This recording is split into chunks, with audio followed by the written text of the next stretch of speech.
الله أكبر الله أكبر الله أكبر আজকের জুমার খুতবার শিরোনাম হচ্ছে ইস্তেআদাদুল মউত, মৃত্যুর জন্য প্রিপারেশন নেওয়া। বিষয়টা আগে আমি একটু টাচ করেছিলাম, কিন্তু ভাবছিলাম যে আরও আগে শুরু করব, কিন্তু রমাদান চলে আসার কারণে আর বিষয়টা আলোচনায় আসেনি। আবার সামনে আমাদের কোরবানি, ঈদ সংক্রান্ত বিষয়গুলো চলে আসবে। তো এই বিষয়টি অতীব জরুরি এবং একটু ব্যাপক, এজন্য 2-3টা পর্বে ইনশাল্লাহ এটা সমাপ্ত হবে। তো প্রথম কথা হচ্ছে, আমরা এটা সবাই জানি, এই কথার মধ্যে কোনো এখতেলাফ নাই, কোনো মাযহাবের এখতেলাফ নাই, কোনো আলিম উলামার এখতেলাফ নাই। এমনকি সারা পৃথিবীতে যত ধর্ম আছে, কোনো ধর্মেও এই এখতেলাফ নেই যে মানুষ মরে যাবে। কিন্তু জিনিসটা কি এই পর্যন্তই শেষ যে মানুষ মরে যাবে, এই পর্যন্তই শেষ না আরও কিছু আছে? এটার মধ্যে আরও কিছু আছে। এই বিষয়টাকে যে ভালোভাবে নিতে পারে, যে সত্যিকার অর্থে যদি একজন মানুষ এই বিশ্বাস রাখতে পারে যে আমি আসলে একদিন মারা যাব, আর এইটাকে টার্গেট করে সে তার জীবনকে সাজাইতে পারে, তাহলে ও ভিন্ন এক মানুষ হয়ে যাবে। দুনিয়ার মানুষের সাথে তার মিলবে না অনেক কিছু, এক ভিন্ন জগতে তাকে বসবাস করতে হবে। তার এই জীবনটা হয়ে যাবে সাহাবায়ে কেরামের জীবনের সাথে, তার রুটিন হয়ে যাবে তার সাহাবায়ে কেরামের রুটিনের মতো। কিন্তু বাস্তবতা হচ্ছে এই যে আমাদের চলাফেরা, আমাদের রুটিনের সাথে সাহাবায়ে কেরামের চলাফেরা এবং রুটিন, আকীদা, আমল, বিশ্বাসের অনেক তফাৎ আছে। এগুলো আমরা বারবার বিভিন্ন ক্ষেত্রে বলে থাকি, আরও সামনে আসবে ইনশাল্লাহ। আরেকটি ব্যাপার হচ্ছে, আমরা জীবন পরিক্রমায় অনেক ভুল করি, অনেক গুনাহের কাজ করি। এই যে রাস্তায় বের হলে দেখা যায় চোখের গুনাহ হয়ে যাচ্ছে, একটা মাথায় ব্রেনের মধ্যে চিন্তা, খারাপ খেয়াল আসছে, গুনাহ হয়ে যাচ্ছে। তারপরে আপনার কান দিয়ে খারাপ জিনিস শুনতেছি, গুনাহ হয়ে যাচ্ছে। এইভাবে আমাদের জীবনে অনেক গুনাহের কাজ চলতেই আছে। এমন অনেক গুনাহ আছে যেটা আমি হিসাবে রাখি না, অথচ গুনাহ হচ্ছে। কিভাবে? আজকে হয়তো আমরা এখানে যারা আছি মনে করেন, আমরা অনেকে মনে করতে পারি আমি কারো গীবত করিনি, কারো মাল সম্পদ চুরি করিনি, কারো কিছু হারাম খাইনি, কাউকে মায়ের দেইনি, কাউকে গালি দেইনি। এই গুনাহগুলি থেকে আমরা মুক্ত। কিন্তু আমাদের অজান্তে ফজরের সলাতটা, ফরজ সলাতটা ঘুমের মধ্যে চলে গেছে। এখন আমাদের আমলনামায় কি বসে আছে আমরা নিজেরাও হয়তো জানি না। যে সময়ে যে আমল করা আল্লাহ ফরজ করে দিয়েছেন, ওই সময়ে ওই আমল না হলে যদি টাইম পার হয়ে যায়, বিশেষ শারঈ কোনো ওজর ব্যতীত সাথে সাথে আমলনামায় গুনাহ লেখা হয়ে যায়। এইভাবে আমাদের অজান্তে কত কাবিরা গুনাহ আমাদের আমলনামায় জমা পড়তেছে, এর হিসাব কে রাখে? এর হিসাব ওই দিন চলে আসবে সামনে, যেদিন আমাদের সামনে আমলনামা তুলে ধরা হবে। এরপরে আরেকটি ব্যাপার হচ্ছে, আমাদের এই জীবনের একটা দিন হবে, যেই দিনের নাম হচ্ছে আখিরুল ইয়াউম, শেষ দিন। ওই দিনের পরে আমরা আর কোনো দিন পাব না। এখন আজকে আমার মূল কথা হচ্ছে এইটাই, যে এই শেষ দিনটিকে আমরা কিভাবে সুন্দর করতে পারবো। কারণ এই শেষ দিনটি যদি আমাদের সুন্দর না হয়, আমরা যেদিন মারা যাব তখন যদি আমরা ভালোভাবে দুনিয়া থেকে বিদায় নিতে না পারি, আমাদেরকে যারা বিদায় দেবে তারা যদি ভালোভাবে বিদায় দিতে না পারে, তাহলে এই দুনিয়ার এত কিছু, এত কাজ কর্ম আমল সব কিছু আমাদের নষ্ট হয়ে যেতে পারে। এই জন্য আমরা খুব অতি দুঃখের বিষয়, এমনি তো গুনাহের কাজ করি, কিন্তু আমরা যখন মারা যাই তখন আমাদেরকে কেন্দ্র করে, আমাদেরকে বিদায় দেওয়াকে কেন্দ্র করে এমন অনেক পাপ রয়ে গেছে, এমন অনেক বেদা রয়ে গেছে, এমন অনেক গুনাহ রয়ে গেছে, যেগুলা আমাদের আত্মীয় স্বজনরা বিভিন্ন ক্ষেত্রে আমাদেরকে কেন্দ্র করে থাকে। অনেকে মনে করে যে আমি তার উপকার করে যাচ্ছি, আমি তার ভালো করে যাচ্ছি, কিন্তু আসলে এটা গুনাহের কাজ, এটা তো সওয়াবের কাজ নয়। এরকম একটা মানুষ মারা যাওয়াকে কেন্দ্র করে তার দাফন শেষ করার আগ পর্যন্ত এইখানে আমাদের সমাজে ৮০টা ভুল আছে। এটা আপনারা, আমি আজকে এটা আপনাদের সামনে কিছু দেব, আপনারা বুঝতে পারবেন। আপনারা বাড়িতে যাওয়ার সময় এই হাদিয়া নিয়ে যাবেন, আর আত্মীয় স্বজনদেরকে এই ওসিয়ত করতে হবে যে অন্তত আমি মারা গেলে তোমরা এই অন্যায়গুলো আমাকে কেন্দ্র করে করতে পারবে না। যদি তোমরা করো তাহলে এর দায়ভার তোমাদেরকে নিতে হবে। এই জন্য মৃত্যুর আগে ওসিয়তনামা। তো আমি এখন শুরু থেকে আসি। আল্লাহ রসুল সাল্লাল্লাহু আলাইহি ওয়াসাল্লাম একটি হাদিস আমাদেরকে শুনিয়েছেন। তিরমিজি 2307 নম্বর হাদিস। আবু হুরায়রা রাদিয়াল্লাহু আনহু বলেন, ক্বালা রাসূলুল্লাহ সাল্লাল্লাহু আলাইহি ওয়াসাল্লাম আকসিরু যিকরা হাদিমিল লাজ্জাত ইয়ানিল মাউত। হে আমার উম্মতেরা, তোমরা সকল স্বাদ বিনষ্টকারী জিনিসটা এটাকে স্মরণ করো, অর্থাৎ মৃত্যুকে তোমরা স্মরণ করো। এখানে কি বললেন? যে জীবনে পদে পদে আমরা যাতে মৃত্যুকে স্মরণ করতে পারি। আচ্ছা, আরেকটি প্রশ্ন এর পরের হাদিসে। এখন আমি যদি একটা প্রশ্ন করি আপনাদেরকে, ধরেন প্রশ্ন করলাম যে সবচেয়ে জ্ঞানী এবং বুদ্ধিমান মানুষটা কে? তখন আমরা যার যার মতো একটা উত্তর খুঁজে বের করতে পারবো। আমি একটা চিন্তা করলাম, আপনি একটা চিন্তা করলেন, এই ভাই আর একটা চিন্তা করলেন যে সবচেয়ে বুদ্ধিমান মানুষ অমুক। হাদিসের ভাষায় দেখি আমরা ইবনে মাজাহ 4259 নম্বর হাদিস। আন আব্দুল্লাহ ইবনে ওমর রাদিয়াল্লাহু আনহু قال, আব্দুল্লাহ ইবনে ওমর রাদিয়াল্লাহু আনহু বলছেন, কুনতু মা রাসূলিল্লাহি সাল্লাল্লাহু আলাইহি ওয়াসাল্লাম, আমি আল্লাহর রাসূল সাল্লাল্লাহু আলাইহি ওয়াসাল্লামের সঙ্গী ছিলাম, সাথে ছিলাম। ফাজাআহু রাজুলুন মিনাল আনসার, এই মুহূর্তে আনসারি একজন সাহাবী এসে রাসূল সাল্লাল্লাহু আলাইহি ওয়াসাল্লামের কাছে উপস্থিত হলেন। ফাসাল্লামা আলান নবী, তিনি নবী সাল্লাল্লাহু আলাইহি ওয়াসাল্লামকে সালাম দিলেন। সুম্মা ক্বালা, এরপরে প্রশ্ন করলেন। দেখেন প্রশ্নের ধরনটা দেখেন। আমরা হুজুরদের কাছে গিয়ে কি চাই, আর সাহাবায়ে কেরাম নবীদের কাছে গিয়ে কি প্রশ্ন করতেন। ওই যে বলছিলাম যে আমাদের জীবন পরিক্রমা আর সাহাবায়ে কেরামের জীবন পরিক্রমায় তফাৎ আছে। আমরা হুজুরদের কাছে যাই, হুজুর আমি তো নতুন দোকান খুলেছি, এখন কি আয়াত ঝুলাইয়া রাখলে আপনার দোকানে খয়ের বরকত হবে, ওই আয়াতটা আমাকে দেন। হুজুর আমার অমুক অসুস্থ হয়ে গেছে, কি তদবির আছে, এইগুলো আমাকে দেন। আমার অমুক বিদেশ যাবে, একটু দোয়া করে দেন যাতে ভালোভাবে রুজি রোজগার করতে পারে। হুজুরদের সাথে হইল আমাদের এই মুআমালা। আর একজন সাহাবী রাসূল সাল্লাল্লাহু আলাইহি ওয়াসাল্লামের কাছে গিয়ে বলতেছেন, প্রশ্নটা দেখেন, আইয়ুল মুমিনি আফদল, হে আল্লাহর রাসূল, অনেকেই তো মুমিন আছে, ইমানদার, কিন্তু এই ইমানদারদের মধ্যে সবচেয়ে উত্তম ইমানদার কে, এটা আমাকে বলেন। সুবহানাল্লাহ, প্রশ্নের ধরনটা দেখছেন? মুমিনদের মধ্যে সবচেয়ে উত্তম মুমিন কে? তার মানে আমি উত্তম মুমিন হতে চাই, এই উত্তর আপনার কাছে জানতে এসেছি। আমার দোকানে ব্যবসা বাড়ানোর জন্য আপনি আয়াত কোনটা লাগবে এটা বলে দিবেন, এই জন্য আমি আসি নাই। আচ্ছা, তখন রাসূল সাল্লাল্লাহু আলাইহি ওয়াসাল্লাম বললেন, শোনো, আহসানুহুম খুলুকান, মুমিনদের মধ্যে সবচেয়ে উত্তম মুমিন হলো সে যার আচরণ সুন্দর। সুবহানাল্লাহ, যার আখলাক ভালো, যার চালচলন ভালো। এরপরে তিনি বললেন, এবার দেখেন এরপরের প্রশ্নটা আরো ক্রিটিক্যাল, মারাত্মক। কি? সুম্মা কাল, অতঃপর বললেন, ইয়া রাসূলুল্লাহ, হে আল্লাহর রাসূল, এবার আমাকে বলেন তো, বুঝলাম যে মুমিনের চরিত্র ভালো সে উত্তম মুমিন।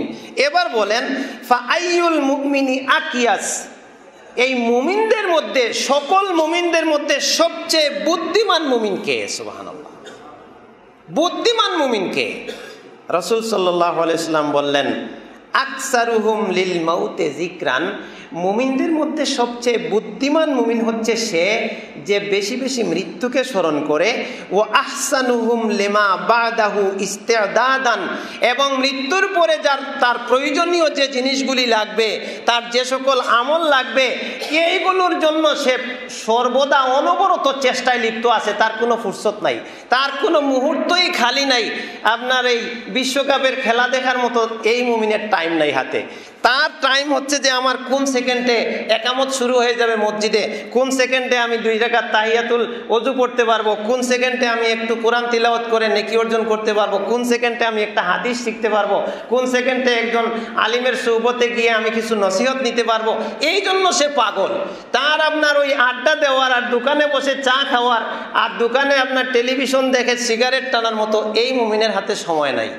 ওই রাসূল সাল্লাল্লাহু আলাইহি ওয়াসাল্লাম বলতেছেন যে বুদ্ধিমান মুমিন হলো সে যে মৃত্যুকে স্মরণ করে আর মৃত্যু পরবর্তী তার যে পাথেয় এটা সংগ্রহ করার জন্য সে অনবরত চেষ্টায় থাকে।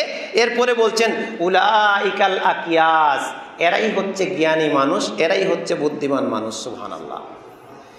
এরপরে দেখেন আমরা লাশ দেখার সময় একটা দোয়া পড়ি, আসলে এটা একটা কোরআনের আয়াত, এটা কোনো দোয়া না, মানুষ স্মরণ করে। কি পড়ি? কুল্লু নাফসিন যায়িকাতুল মাউত।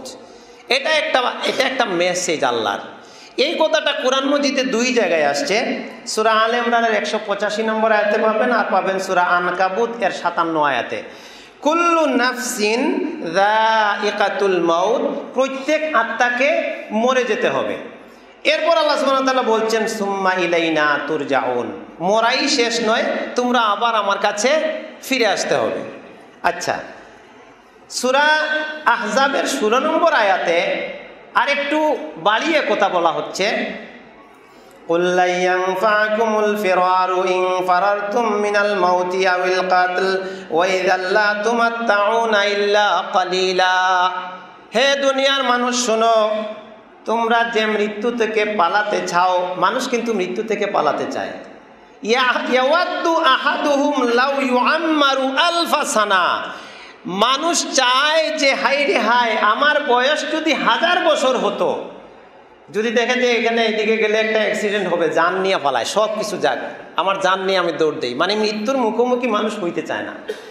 এই জন্য মানুষ অনেক সময় যুদ্ধের ময়দান কায়েম হলে অনেকে পলায়ন করে যে যাক বাইসা যায়। তো এখানে 2টা কথাই আসছে।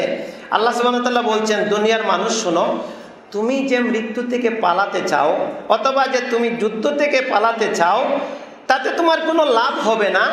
তুমি যদি ওই সময় বেঁচে যাও, ইদাল্লা তুমাত্তাউনা ইল্লা কালিলা, দুনিয়াতে তোমার হায়াত অল্পই, তুমি যাই কৌশল করো সামান্য কিছু ভোগ, এর বেশি কিছু নাই তোমাদের জন্য।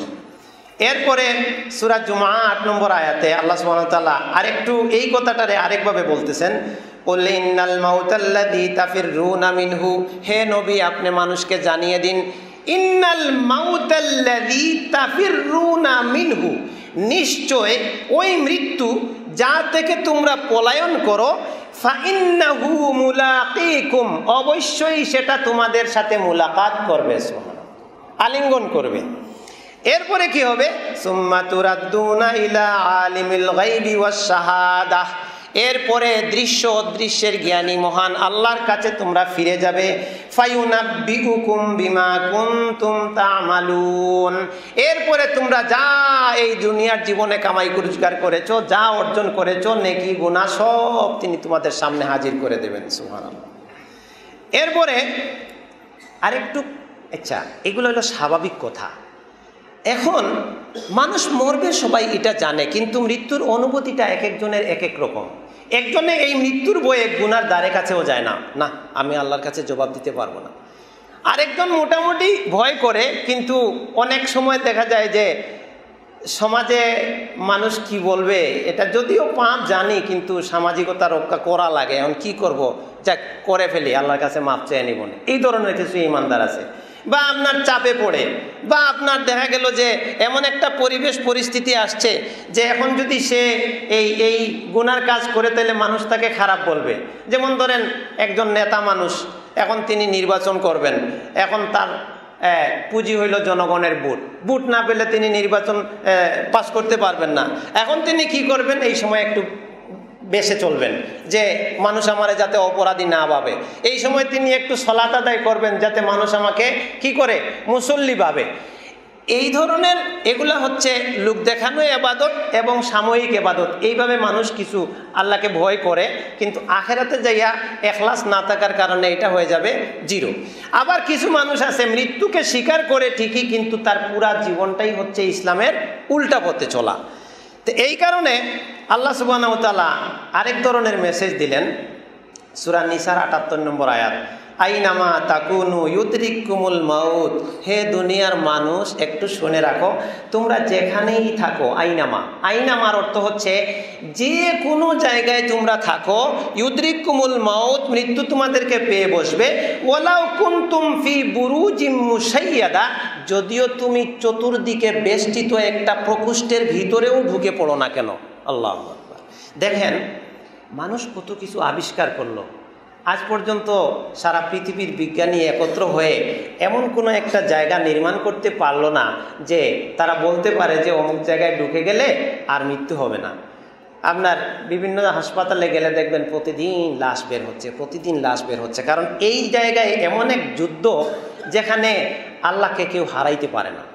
আল্লাহই বিজয়ী, বান্দা পরাজিত, এইখানে তার কোনো শক্তি কাজে লাগে না।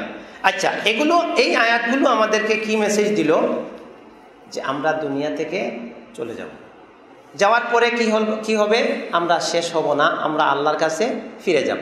এবার আসেন, এই দুনিয়ার জীবনটা আমাদের যেদিন বিদায় লগ্ন আসবে, ধরেন আমাদের আজকে এখন মৃত্যুর ফেরেশতা এখন সামনে হাজির, আর আমার সময় নাই, এটা একটা স্টেপ।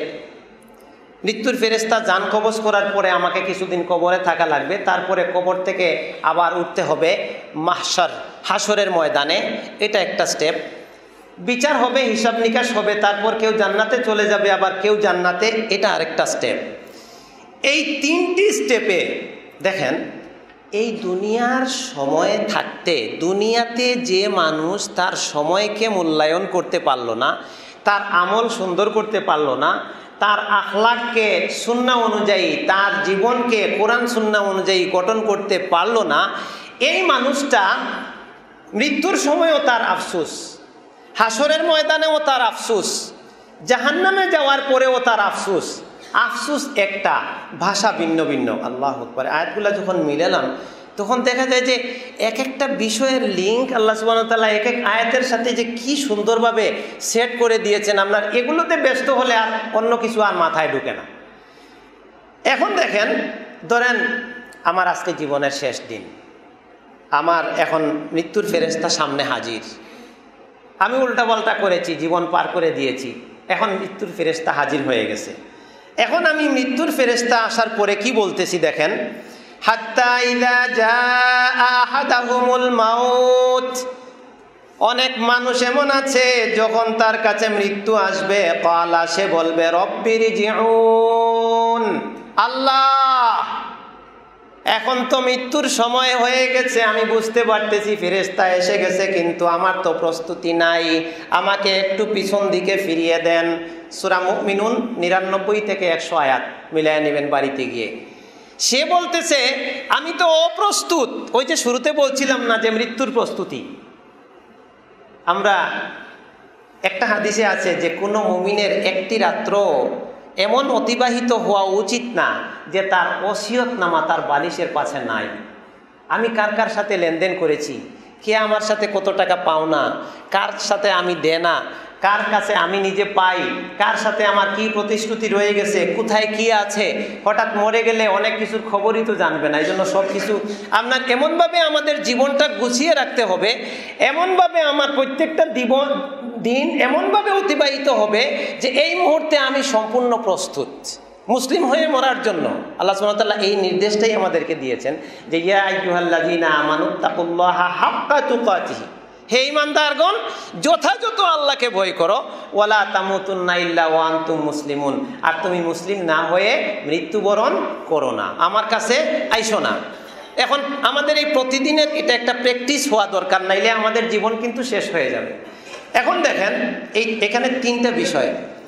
প্রথম হচ্ছে মৃত্যুর সময় সে বলতেছে রব্বিরজিউন, আল্লাহ হলো না, ফেরেশতা তো চলে আসছে, আমি তো গুছাতে পারিনি, অপ্রস্তুত, আমাকে একটু আপনি পিছন দিকে নিয়ে যান, আমার 10 বছর আগে হায়াতটা দিয়ে দেন, এরপরে বাকি এই 10 বছরে আমি নিজেকে গুছিয়ে নেব, এই সময়টা আমাকে দেন। তারপরে সে এটাও বলতেছে লাআল্লি আমালু সলিহান ফিমা তারাকতু, লাআল্লি আমালু সলিহান ফিমা তারাকতু, এই শব্দটা মনে রাখবেন। এরপরে আবার এই শব্দটা রিপিট হবে ভিন্নভাবে। এটা হচ্ছে সূরা মুমিনুনের 99 আয়াত। লাআল্লি আমালু সলিহান ফিমা তারাকতু, আমি অনেক আমলে সালেহ ছেড়ে দিয়েছিলাম, এইগুলো যাতে আমি এখন রিকভার করতে পারি, এই জন্য আমাকে একটু ফিরিয়ে দেন, কারণ একটার জায়গায় আরেকটা করে ফেলেছি। এবার আল্লাহ বলবেন কাল্লা, না, এই জায়গায় বান্দা কিন্তু আটকে গেল, সুযোগ পেল না। কাল্লা, কখনো হবে না। ইন্নাহা কালিমাতুন হুয়া কাইলুহা, সে মৃত্যুর সময় এমন ফরিয়াদ আমার কাছে করতেছে, এটা হচ্ছে তার বাঁচার জন্য একটা পথ খোঁজা, এছাড়া কিছু না। ওয়া মিন ওয়ারাইহিম বারযাখুন ইলা ইয়াউমি ইউবআসুন, এখন তার ঠিকানা হচ্ছে কবর, মৃত্যুর আগ পর্যন্ত তাকে কবরে পাঠিয়ে দাও। তাহলে এটা হচ্ছে মৃত্যুর সময়ে আমাদের ফরিয়াদ আল্লাহর কাছে, যে আল্লাহ আমি সৎকর্ম করতে পারিনি, আমি অপ্রস্তুত, আমাকে আরেকটু হায়াত দেন, আমার জীবনটাকে পিছন দিকে নিয়ে যান। এই পর্যন্ত থামেন, এটা মৃত্যুর ঘটনা। এবার চলে যান, আল্লাহ কি বললেন, বারজাখ, আমরা কবরে চলে গেছি, এখানে আমাদের দরখাস্ত মঞ্জুর হয়নি, দরখাস্ত খারিজ করে দেওয়া হয়েছে। কবরে যাওয়ার পর এবার সিংহায় ফুঁক দেওয়া হয়েছে, সব মানুষ হাসরের ময়দানে হাজির। এখন তো দেখে আল্লাহ, এটা তো আগে সংবাদ ছিল, এখন তো দেখি সত্যি পরিণত হয়ে গেছে, মনে করছিলাম যে মৃত্যুর পরে আর উঠবো না, এখন তো দেখি আরেক জগতে উঠে গেছি। এবার কি হচ্ছে, সূরা সিজদা আয়াত নম্বর 12, হাসরের ময়দানের কথা। ওয়ালাউ তারা, আল্লাহ সুবহানাহু ওয়া তাআলা বলছেন, ওয়ালাউ তারা ইদিল মুজরিমুনা নাকিসু রুউসিহিম ইনদা রাব্বিহিম, যদি তুমি ওই সময়টা দেখতে পেতে, যে সময়ে অপরাধীরা তাদের মাথাগুলি নত করে আছে, এইভাবে তাদের রবের সামনে মাথাগুলি নত করে আছে এবং বলতেছে, রব্বানা, হে আমাদের রব, আবসরনা, একবারে সুন্দরভাবে দেখে ফেলেছি, তোমার ওয়াদা সত্য, ওয়া সামি'না, শুনতে পাচ্ছি, যা গোঠার তাই ঘটতেছে। এবার সে আফসোস দরখাস্ত করতেছে, দেখেন, ফারজি'না না'মাল সালিহান ইন্না মুকিনুন, ওই যে আগে গেছিল যে রব্বির জিউন লাআল্লি আমালু সালিহা, ফিরাইয়া দেন, আমি এবার সৎকর্ম করে আসব। আর এখানে সূরা সিজদার 12 আয়াতে একই কথা রিপিট করতেছে, সে তার একই আবদার, যে ফারজি'না না'মাল সালিহান, আমাকে আবার আপনি দুনিয়াতে ফিরাই দেন, আমি সৎকর্ম করে আসব, কারণ ইন্না মুকিনুন, আগে এই ইয়াকিন ছিল না, আমার ঈমান দুর্বল ছিল, আমি বুঝতে পারিনি যে আমার পরিণাম এরকম হবে। এরপরে সূরা আরাফের 53 আয়াতে এরকম কথা ভিন্নভাবে আল্লাহ বলছেন, ইয়াকুলুল্লাযীনা নাসুহু মিন ক্বাবলু, যারা কোরআনের বিধান দুনিয়াতে ভুলে গেছে, আল্লাহর হুকুম আহকাম দুনিয়াতে ভুলে গেছে, তারা হাসরের ময়দানে বলতেছে, কাদ জাআত রুসুলু রাব্বিনা বিল হক, হে আল্লাহ, আপনার রসুলগণ তো দুনিয়াতে এসেছিলেন সত্য নিয়ে, আল্লাহ যা বলেছিলেন ওখানে, এখন দেখতেছি সব সত্য, দুনিয়ার মানুষ তোমরা আবার উঠবে, হিসাব দিবে, দাড়িপাল্লা কায়েম হবে, আমল ওজন হবে, নেকির পাল্লা ভারী হলে জান্নাত হবে, নেকির পাল্লা হালকা হলে জাহান্নাম হবে, সব তো দেখি এখন সত্য। এবার তো তার তবিল খালি, আমল নামায় ভালো কিছু নাই। এবার সে বলতেছে, ফাহাল্লানা মিন শুফাআ ফায়াশফাউ লানা, দুইটা অপশন চাচ্ছে আল্লাহর কাছে। দেখেন দুইটা অপশন কি কি?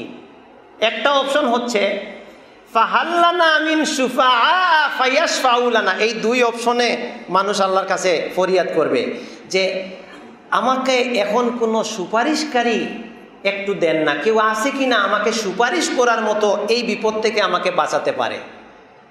যদি থাকতো তাহলে তো আগেই সুপারিশ করে পার করে দিত, এখন বিপদে পড়ছে, সুপারিশকারী পাচ্ছে না, এখন বলতেছে ফাহাল্লানা মিন শুফা, আল্লাহ কোনো সুপারিশকারী নাই। আহারে, এটা সে এই জন্য বলতেছে, দুনিয়াতে তার এই আত্মবিশ্বাস ছিল, বা সে হয়তো কারো খুব ভক্ত ছিল, বা অনেক নজর নিয়ামত দিয়েছে, আপনার শাহজালালের মাজারে আপনার অনেক গরু দিয়েছে, অনেক খাসি দিয়েছে, অনেক কুরবানি দিয়েছে, অনেক টাকা পয়সা ডেক ভর্তি ভর্তি করে দিয়েছে।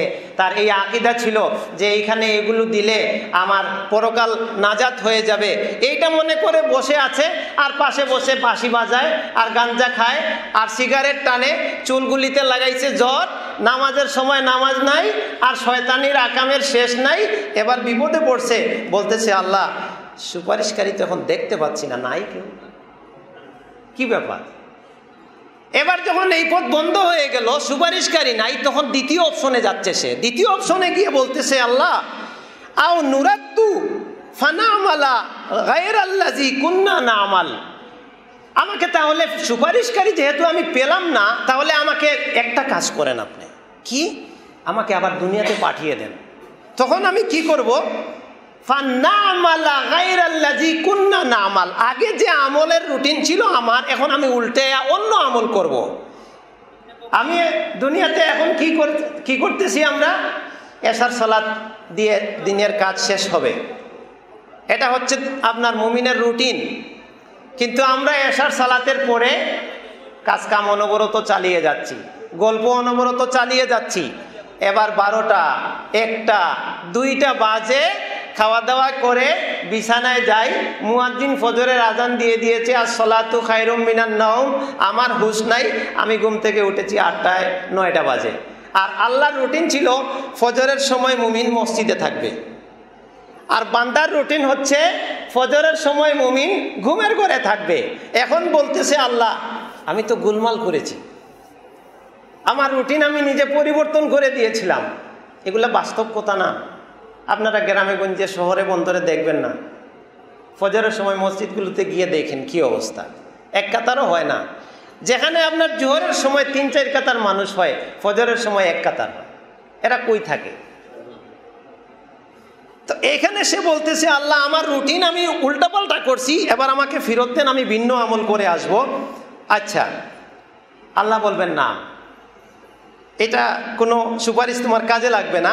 এরপরে শেষ সে বলতেছে সূরা মুমিনুর 11 আয়াতে, ক্বালু, তারা বলবে রব্বানা আমাত্তানাস নাতাইনি ওয়া আহইয়াইতানাস নাতাইন, আল্লাহ আমারে আপনি 2বার মৃত্যু দিয়েছেন, 2বার আমাকে জীবন দিয়েছেন। এটা সূরা মুমিনুর 11 আয়াত। 2বার মৃত্যু কেমনে হলো? মায়ের পেটে আমাদের যখন বডিটা তৈরি হয়, তখন 3 মাস পর্যন্ত আমরা মৃত ছিলাম, 120 দিন পরে রূহ আসে, ওইটা একটা মৃত্যু ছিল। তো ও বলতেছে, এটা বুঝতেছে, পুরা তার সব খেয়াল আছে যে আমি মায়ের পেটে আসছিলাম, দুনিয়াতে আসছি, এই সব মেমোরিতে চলে আসছে। মানে এই দুনিয়ার জীবনটা পরকালে কি হবে জানেন? ধরেন আমি ঘুমায় গেলাম, একটা স্বপ্ন দেখলাম, ওহরে আমি তো এই ঢাকায় গেছিলাম, এই গাড়িতে উঠছিলাম, অমুকের সাথে দেখা, এই সেই একটা স্বপ্ন মেমোরিতে থাকে না মানুষের? এই পুরা দুনিয়ার জীবনটা মানুষের স্বপ্নের মতো মেমোরিতে থাকবে। তো সে বলবে আল্লাহ আমাকে তো 2বার মৃত্যু দিয়েছ, একবার মায়ের পেটে মরা ছিলাম, তুমি রূহ দিয়ে আমাকে জীবিত করেছো, তারপরে ওখানে মায়ের পেটে একটু বড় করে দুনিয়াতে এনে অনেক লম্বা হায়াত দিয়েছিলা, জীবিত ছিলাম, আবার দুনিয়ার জীবনের আমার হায়াত শেষ, আমাকে মৃত্যু দিয়েছ, এবার কবরের জীবন গেল, এই মৃত্যুর পরে আবার আমাকে দুনিয়াতে তুমি উঠেছো। তো 2বার মৃত্যু মানে একটা হলো মায়ের পেটের মৃত্যু, আর একটা হলো দুনিয়ার মৃত্যু। আর 2বার জীবন দিয়েছো মানে কি? একবার মায়ের পেটে জীবন দিয়েছো, আবার হাসরের ময়দানে এখন আমাকে কবর থেকে উঠাইছো জীবন দিয়ে। এখন সে বলতেছে রব্বানা আমাত্তানাস নাতাইনি ওয়া আহইয়াইতানাস নাতাইনি, আল্লাহ আমাকে 2বার মৃত্যু দিয়েছো, 2বার জীবন দিয়েছো।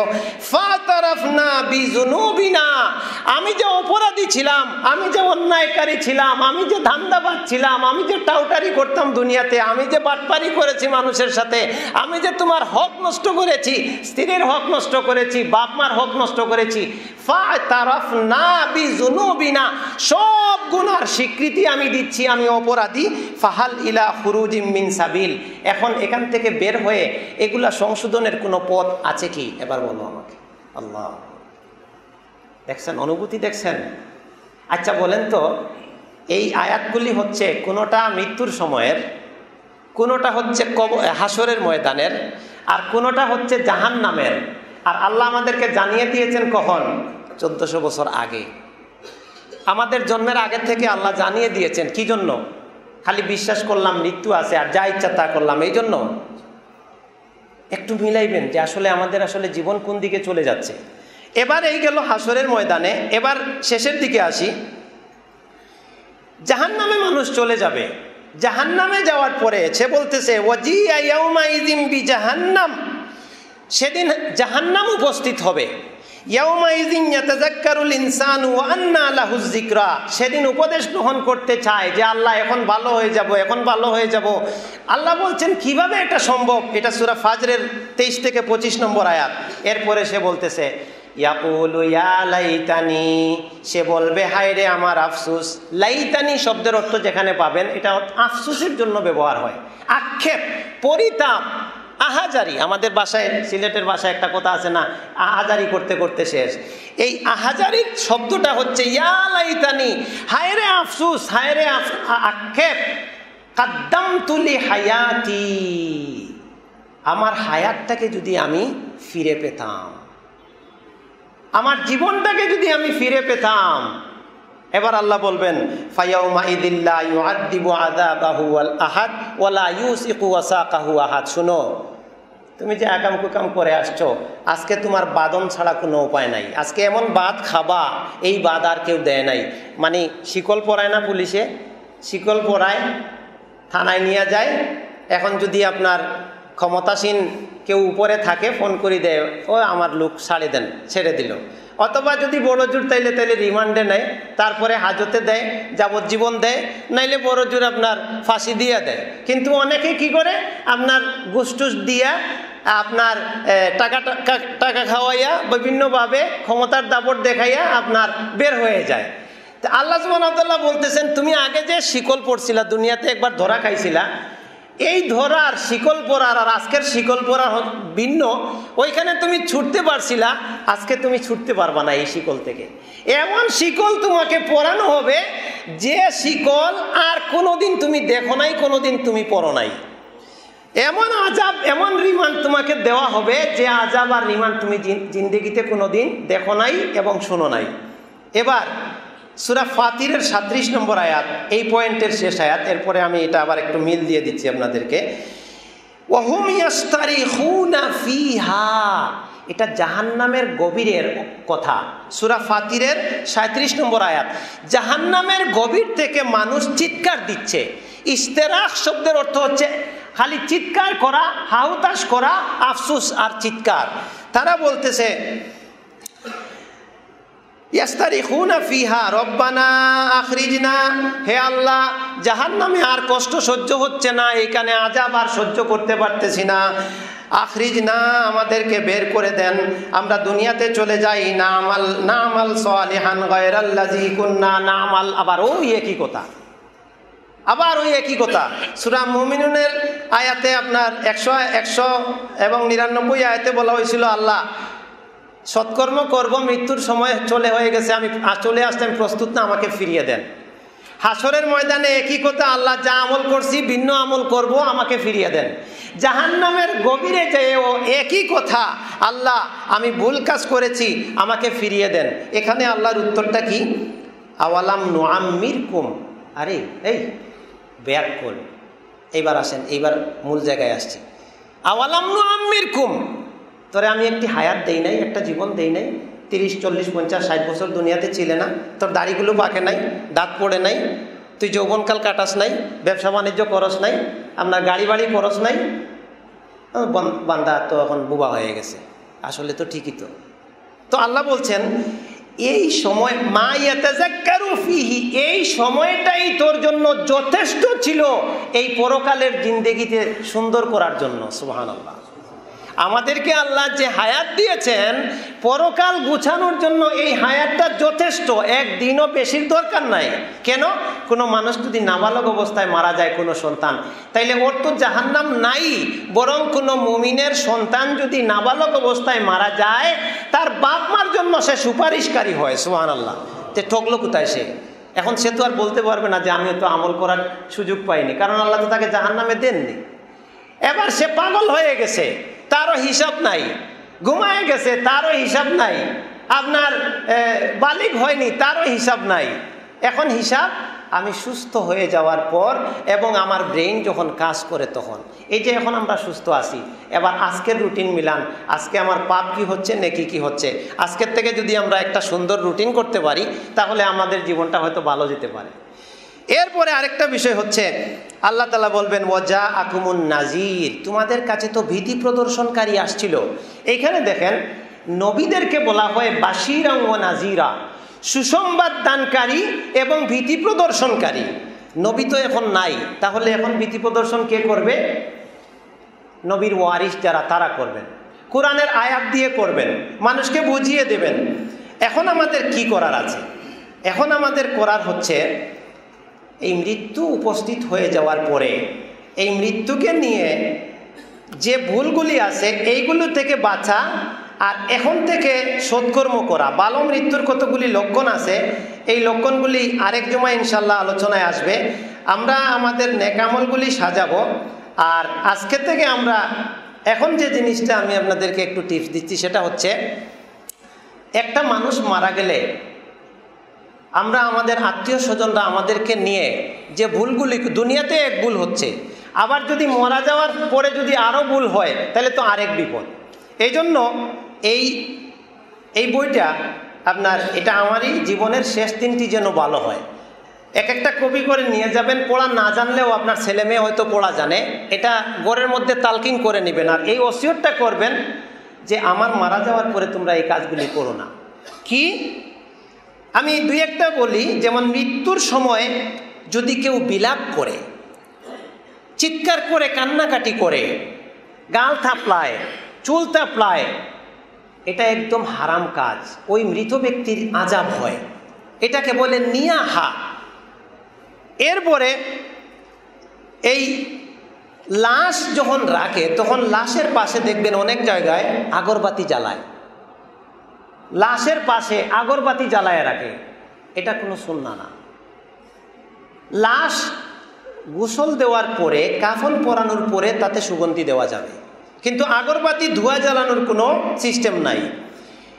কোনো জায়গায় দেখবেন মানুষ মারা গেছে, লাশের পাশে কোরআন মজিদ রেখে দিছে মাথার সামনে রেহাল দিয়ে। আবার কেউ আছে মারা যাওয়ার পরে বৈশা বৈশা কোরআন পড়তেছে, কোরআন তিলাওয়াত করে। আর আল্লাহ সুবহানাহু ওয়া তাআলা বলছেন লিউনজিরা মান কানা হাইয়া, আমি কোরআন দিয়েছি যে মানুষ জীবিত তাকে উপদেশ দেওয়ার জন্য। তো এই মানুষ তো মারা গেল, এই মানুষরে কোরআন পড়ে শোনাইয়া তার লাভ কি হবে? এবার বুঝছেন না কিছু আছে। কিন্তু এখন এগুলোর জন্য কি করবেন? এখন ওই যে বলছিলাম দুনিয়াতেও পাপ করি, বিদায় নেওয়ার সময়ও আমরা পাপ করতেছি। এরপরে এই বিষয়গুলো এইভাবে আপনার এখানে আছে, মৃত ব্যক্তি কেন্দ্রিক 16টা ভুল, গোসল করতে যাইয়া 5টা, জানাজা কেন্দ্রিক 15টা, দাফন কেন্দ্রিক 12টা, কবর কেন্দ্রিক 13টা, কবর জিয়ারত কেন্দ্রিক 19টা। এই 80টা ভুল একটা লাশকে নিয়ে আমাদের আত্মীয় স্বজনরা অজান্তে করে বসতেছে। আপনার বিভিন্ন জায়গায় আপনার বহির্বিশ্বে যারা যান, মদিনার মসজিদে নববীর পাশে বিশাল একটা কবরস্থান আছে, এটাকে আমরা অনেকে জান্নাতুল বাকি বলে, কিন্তু আসলে এই কবরস্থানের মূল নাম হচ্ছে বাকিউল গারকাত বলা হয় এটাকে। তো এই কবরস্থানে গেলে দেখবেন তারাও লাশ দাফন করে, এমন কোনো দিন নাই যে লাশ দাফন করে না।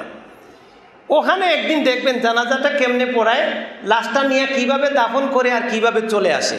একদিন এক মানুষের সাথে কথা হচ্ছে, তো বলতেছে সৌদির মানুষ এত নিষ্ঠুর কেন? এই যে লাশটা দাফন করে আসে আর কিচ্ছু করে না, সিন্নিও করে না, 3 দিনেও করে না, 40ও করে না, কোনো খবর নাই, এই যে ফেলে আসে আর কোনো খবর নাই। কিন্তু সে জানে না যে আসলে লাশরে যে সওয়াব পৌঁছানোর মাধ্যম যে এইগুলা না, ভিন্ন কিছু, এটা সে জানে না। এইটা আরেকদিন আসবে যে আমরা এক জমায় বলেছিলাম যে কোরআন খতম পড়লে মৃত ব্যক্তির কাছে সওয়াব পৌঁছানো যাবে না, তাহলে কি যাবে? আজকে না, এটা ইনশাল্লাহ পরের আরেকটা পড়বে এই বিষয়গুলো খোলাসা হবে। আর এই বিষয়গুলি সব খুতবায় সম্ভব না। এই বইটা আমি এটা দাবি করতেছি যে এটাতে আপনার ঘরের মধ্যে একবার তালকিন করে নিতে হবে, যাতে আমার জীবনের শেষ দিনটা অন্তত খারাপ না হয়। আল্লাহ সুবহানাহু ওয়া তাআলা আমাদেরকে বুঝ দান করুন, এবং আমরা যাতে আমাদের এই দুনিয়ার জীবনে আমরা এমন একটা রুটিন করতে পারি। আসলে বিষয় তো অনেক থাকে, সব বিষয় আনা যায় না। এই যে এতগুলি আয়াত, প্রথমে যে মরতে হবে এতগুলি আয়াত শুনলেন, এরপরে যে হাসরে, কবরে, মৃত্যুর সময়, হাসরে, তারপরে যাইয়া আপনার জাহান্নামের গভীরে, এই যে আর্তনাদ আর একই ফরিয়াদটা কি? রব্বির জিউন, আল্লাহ আমাকে পাঠায় দেন। আল্লাহ কি বলবেন, আমি তো দুনিয়াতে তোরে একটা সময় দেইনি, এই সময়টা আমরা এখন পার করতেছি। এই জন্য আল্লাহ নবী সাল্লাল্লাহু আলাইহি সাল্লাম বলেছিলেন, দুইটা নিয়ামত মানুষ কদর বুঝে না, একটা হচ্ছে তার অবসর, একটা হচ্ছে তার সুস্থতা। নি'মাতানে মাগবুনুন ফিহা কাসীরুম মিনান নাস আস-সিহহাতু ওয়াল ফারাগ। এই তো এখান থেকে যাইয়েই আপনার খাওয়া দাওয়া করে কে কোন দিকে ব্যস্ত হয়ে পড়ব খবর নাই। দুনিয়াতে মানুষ, শেষ কথা হচ্ছে জান্নাতীরা জান্নাতে যাওয়ার পরে কোনো আফসোস থাকবে না তাদের, কোনো আপনার বাসনা থাকবে না তাদের, কোনো আকাঙ্ক্ষা থাকবে না তাদের, কিন্তু আফসোস করবে, আহারে ওই সময়টা তো বেকার কাটাই ফেলেছিলাম দুনিয়াতে, এই সময়টা যদি আল্লাহর একটু জিকির করে নিতাম, এই সময়টা যদি একটু আপনার নেক কাজ করে নিতাম। এবার একটা হাদিস বলে শেষ করতেছি। এক সাহাবী আল্লাহ রসুল সাল্লামের কাছে গিয়ে প্রশ্ন করতেছেন যে, ইয়া রাসূলুল্লাহ, আমি জান্নাতে আপনার কাছে থাকতে চাই, এই দোয়া আমার জন্য করেন, বা এই ব্যবস্থা আমাকে করে দেন। তখন নবী সাল্লাল্লাহু আলাইহি ওয়াসাল্লাম বললেন, তুমি অন্য কিছু চাও, জান্নাতে আমার কাছে থাকবা এটা অনেক বিশাল ব্যাপার, তুমি অন্য কিছু চাও। তখন ওই সাহাবী নবী সাল্লাল্লাহু আলাইহি ওয়াসাল্লাম ওই সাহাবী বললেন, না আমি অন্য কিছুই চাই না, এটার জন্য আমি কি করব এটা বলেন। তখন নবী সাল্লাল্লাহু আলাইহি ওয়াসাল্লাম বললেন, আইন্নি বিকাসরাতিস সুজুদ, তুমি এক কাজ করো, বেশি বেশি সিজদা দিয়ে তুমি আমাকে সাহায্য করো। তার মানে বেশি বেশি তুমি নফল সালাত আদায় করো। যখনই সুযোগ পাবেন 2 রাকাত সালাত আদায় করেন নফল, অজু করে তাহিয়াতুল ওযু 2 রাকাত সালাত পড়েন। আমরা তো বছরে একদিন তাহিয়াতুল ওযুও পড়ি না, অথচ আল্লাহ রাসূল সাল্লাল্লাহু আলাইহি ওয়াসাল্লাম মেরাজে যাওয়ার পরে তখন জান্নাতের মধ্যে বিলাল রাদিয়াল্লাহু আনহুর পায়ের শব্দ শুনতে পেলেন। আসার পরে বলতেছেন যে, বিলাল, আমি তো আশ্চর্য হলাম, তুমি দুনিয়াতে এখনো, আর আমি জান্নাতে তোমার পায়ের শব্দ শুনতে পাচ্ছি, হাঁটার শব্দ। বলো তো তুমি এমন কোন আমলটা করো যে আমলের কারণে তোমার এত ফজিলত হয়ে গেল? তখন বিলাল রাদিয়াল্লাহু আনহু বললেন, ইয়া রাসূলুল্লাহ, আমি যখনই ওযু করি তখনই আমি ওযুর 2 রাকাত সালাত আদায় করি। সুবহানাল্লাহ। মসজিদে ঢুকলে 2 রাকাত পড়েন, সময় আছে 2 রাকাত পড়ে বসেন। তাহাজ্জুদটা পারলে একটু ধরেন। আমি এটার উপরে অনেক সময় বলেছিলাম, দিনের শুরুতে সূর্য ওঠার পরে সালাতুদ দুহা 4 রাকাত সালাত। আমি একদিন আমার এক ক্লাসে বড় বড় ছাত্র, তো ওরা সালাতুদ দুহা আদায় করে না। আলহামদুলিল্লাহ, আমার মাদ্রাসাগুলোতে, উম্মুল কুরা মাদ্রাসায় আপনারা গেলে দেখবেন ছোট ছোট বাচ্চারা সালাতুদ দুহার উপরে আমল করতেছে। এখন দেখেন, ছাত্ররা যদি আমল না করে, উস্তাদ যদি আমল না করে, রিক্সাওয়ালা আমল করবে কিভাবে? আমি আমার ছাত্রদেরকে এই জিনিসটাই বুঝাই যে, এই যে হাদিসটা তোমরা পড়লা, তোমরা পরিবেশ আসো, মসজিদে আসো, মাদ্রাসায় আসো, তোমরা যদি আমল না করো কি আমল করবে? এই সালাতুদ দুহার হাদিসগুলি পড়ার পরে এক ছাত্র, ও আবার খুব আরবি ভাষা জানতো, এর আগে কোনোদিন সে এটা নিয়ে গাটে নাই, সার্চ দিল, দিয়ে দেখলো সুবহানাল্লাহ, সালাতুদ দুহার এত ফজিলত। এরপরে সে ওই দিন থেকে আমি দেখছি, যতদিন আমি ওই মাদ্রাসায় ছিলাম, সে প্রায় কন্টিনিউ করতো সালাতুদ দুহা। মানুষ জানে না অনেক সময়। এই জন্য কিতাবুস সালাত এটা নিয়মিত পড়বেন। এখানে বিভিন্ন সালাতের মাধ্যম আছে। আর এই জীবনের শেষ দিনটি পড়ে পরিবারকে ওসিয়ত করে যাবেন, তারা যেন আমাদেরকে নিয়ে বেদাত শিরিক না করে। আল্লাহ সুবহানাহু ওয়া তাআলা আমাদেরকে তৌফিক দান করুন। সুবহানাকাল্লাহুম্মা ওয়া বিহামদিকা আশহাদু আল্লা ইলাহা ইল্লা আনতা আস্তাগফিরুকা ওয়া আতুবু ইলাইক।